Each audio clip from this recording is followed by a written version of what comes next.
দর্শক, কেন খাবেন ছাতু?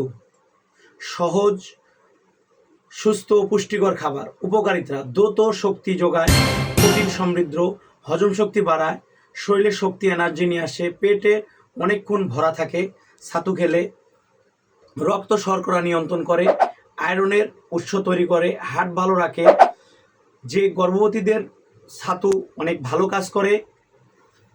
হার্ট ভালো রাখার জন্য বা বাচ্চাদের শক্তিশালী তৈরি করার জন্য নিয়মিত ছাতু খাওয়ার চেষ্টা করবেন। শরীর ঠান্ডা রাখে, ত্বক ও চুল ভালো থাকে। ছাতু খাওয়ার সঠিক নিয়ম: প্রতি 1 গ্লাসে 3 থেকে 4 চামচ ছাতু দিবেন, ওর সাথে লবণ মিশ্রিত করে অথবা চিনি অথবা মধু, চিনিটা বাদ করলে বেটার হয়, অথবা আখের গুড় মিশ্রিত করে একসাথে খাবেন। খাবারের সঠিক সময় সকালে অথবা বিকেলে বা ব্যায়াম করার পরে খাবার উপকারিতাটা ভালো হয়। নিয়মিত আমরা মিশ্রিত করে ছাতু খাওয়ার চেষ্টা করব। সবাই ভালো থাকুন, সুস্থ থাকুন।